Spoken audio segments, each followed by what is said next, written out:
Hi, everybody, and welcome to Talk to Ellen. This is my first episode. You ask a question, and I give you an answer to your question. From my answer, you will get a perspective, some teachings, and a solution which you may or may not be happy with. Because we are people of routine. We like to do things the way we've always done it. And I will encourage you to change. So I will play the audio or the video that has been sent to me. You can hear the question that is asked. And if the answer to that question interests you, stay on and listen to my answer. I hope that I make life a little better livable for you. This is Ellen Monkel, CEO of School of Life, where we make people happy. If you have a question that you would like answered, leave your question back in the comments. I will pick one question every week and you will get your answer. Let's start with episode 1. Hi Ellen, good evening. It's been my first topmost priority in life over the years of reforming my husband. Time and again, I've done many things, but it's like pouring water on duck's back.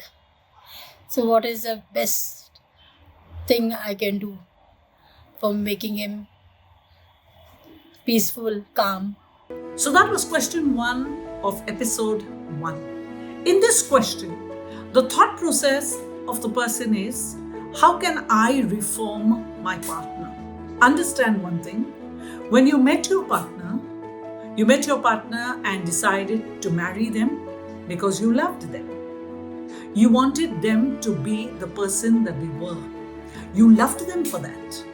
You loved what they brought to your relationship. And after years of living with them, my question to you is, do you want to make him or her your puppet? Oh, that makes you think. Very good. You have to reform nobody. The only person that you get to reform is you. The person you see in the mirror. Because understand one thing, you can change no one. You can reform no one. But you can change yourself. Now, what do I mean by you can change yourself? You can change the way you respond to them. So let me give you an example. Example is, my partner talks badly to me. My partner puts me down. The problem in such a case is I have not made boundaries. The problem is not my partner's. The problem is the way I have treated myself. Why do I say that? I want you to think back and look at yourself and answer this question for yourself. When you behave in the home, in the family, with people, are you a person who makes yourself a doormat? Are you a person who allows people to walk all over you?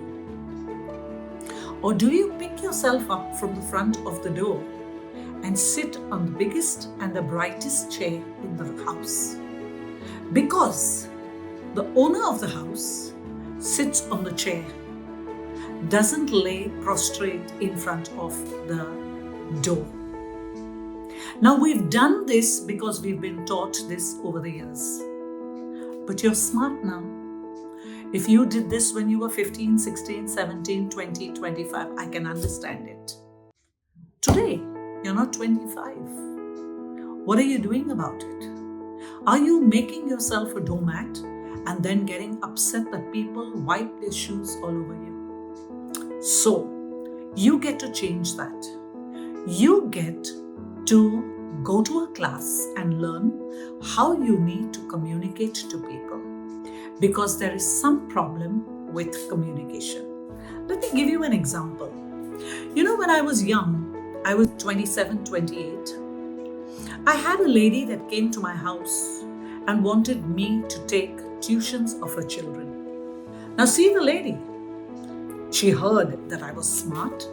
She heard that I was good at my job and came to my home and told me that I have to take her children for tuition. To top it all off, she told me that she was going to tell me how much she's going to pay me and when and for how long I have to take the tuition. Now, I was a young, naive girl and too afraid to say no. So, as I was anticipating her coming into my house the following time to fix the tuition, I was practicing how to say no under my breath. And my husband walked in, saw me doing this, and asked me, "Sweetheart, what's the problem?" So I explained the problem to him, and all he said was, "Say no." He said, "After that, I will handle it." So when the lady came and the lady told me she wanted me to take the tuition, and I said, "No, I'm not taking tuitions." She said, "Nahi, lena padega. You have to take it." And she kept on arguing with me. My husband came out from inside, said to the woman, "She said no to you. She's not taking the tuition." The lady got up and left. I was sitting there wondering, what did my husband say that I didn't say? Only to realize that the tone which he spoke was different from mine. My tone was one that left an argument available there. His tone had finality in it. So here you get one little teaching from me. Communication is 55% body language. How do you hold yourself? What is your facial expression? 38% tonality. And that's what I was doing wrong. And only 7% the words. And you know what? You are focusing on that 7%. You say, "Oh, but she said this. Oh, but he said this." This is what you say all the time. Remember, you are omitting 93% of communication.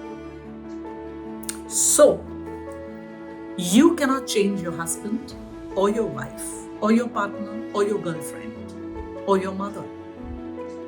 The person you can change is you. How do I respond to the other? Is the question and is the solution to your problem. I hope I answered your question and I hope you're satisfied with the answer. You cannot reform your husband. What you got to do is reform the way you are responding to your husband's whatever tantrum, misbehavior, lack of respect, whatever it is that you're looking at. Thank you for sitting and listening to me. I will see you in episode 2. Leave your question if you have one. I'm happy to answer your question. Bye-bye.